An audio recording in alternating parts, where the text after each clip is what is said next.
We are living in a time of alternative news and alternative facts, so we thought why not bring you an alternative rules video on board games. So in our first episode we are going to bring you the alternative version of Vinhos rules.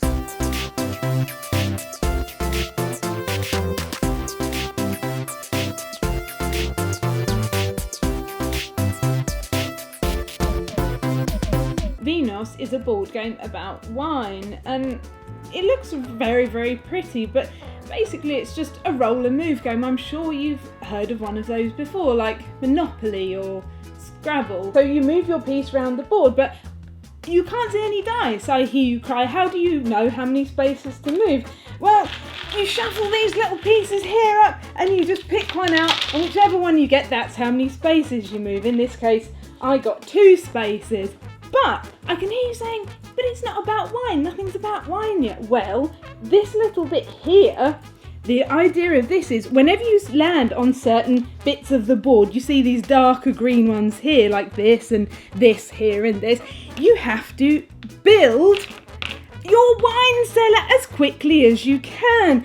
And you have a certain amount of time and everyone's chanting wine songs while you have to build this as quickly as you can. Oh no, mine's fallen over, so I have to start again. But any time in the game, everybody starts with one of these cards, and any time in the game while you're building your wine cellar, someone can play this card, which, as you can see, it's got the symbol for start again on it. So they slap that down and they do this like kicking over a child's sandcastle, and there you go, you have to do it all over again. The sooner you do that, the better, because you get more points. If you do it slowly, you only get 1 point.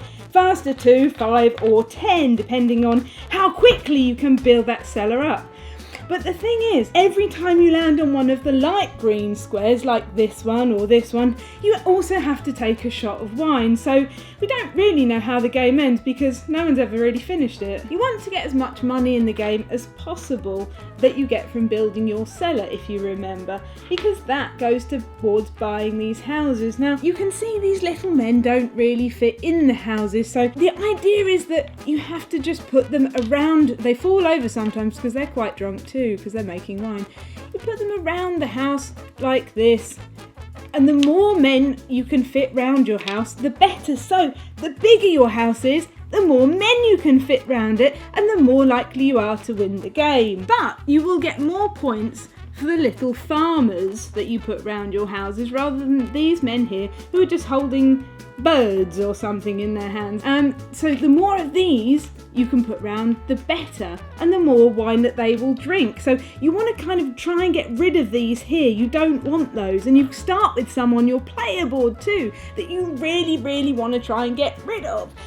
And the more men you have, the more wine they will drink. So once you've got 4 or 5 men, they start drinking the wine barrels, and that's the way you get rid of those. And again, you'll get money for that, but at this point money is a little bit not needed for the houses. So what can we do with it? Well, we can buy things from this map. This is basically just taking over other people's vineyards in Italy, is this? I don't know, some country that produces wine. No, Portugal. You are basically like the mafia by them because you own so much property. It's a bit like that bit in Vice City where he just owns so much property it doesn't matter anymore. And you just run in and you say, this is my land now, this is mine. And you take it and you take it and you take it. You just throw your money at people and they just give you things. And then you celebrate with a glass of wine afterwards. Oh, but Elaine, you've not even spoken about these tiles yet. What on earth do they do? I'm glad you asked that question. Vinhos was kickstarted, but the designers, to make sure that it was in keeping with the theme, only went to the most exclusive club of wine in Portugal for the backers. So there are only a total of 4 members at that club. That's why there are only a total of 4 people on these cards. Fortunately, each backer backed $3 million each, so the game was funded ultimately. You can take them to the hotel. You can choose which character you want to take. It doesn't matter which.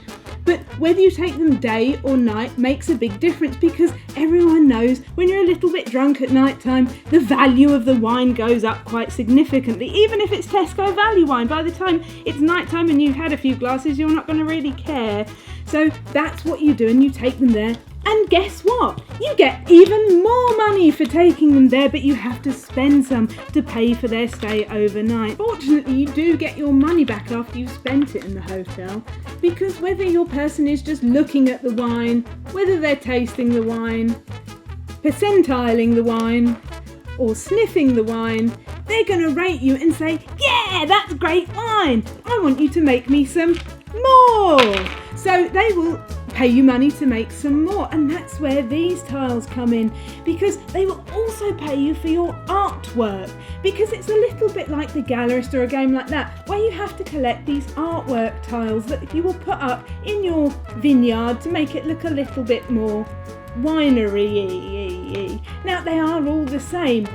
Well, that's what you think. They look the same if you just look at them lightly, but if you look really carefully, you'll notice little differences, and that's kind of like an Easter egg in the game. So you've had your night at the hotel and you've made as much money as possible, but these barrels, you don't need wine anymore. It's the morning. You're not going to drink wine. You're not that kind of person. So you can turn them sideways and they become tiny croissants that you can eat for your breakfast with the people that you've spent the night with, I assume.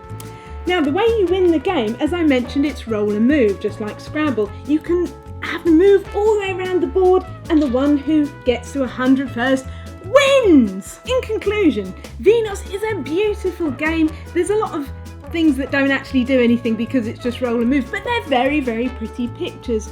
And as a summary, I think Vinhos is nothing to whine about. Okay, that was a lot of me going on about nothing really, but if you want to watch an excellent video on the Vinhos rules, please watch Paul Grogan's video on his Gaming Rules channel. And please subscribe and like our videos for No Pun Included.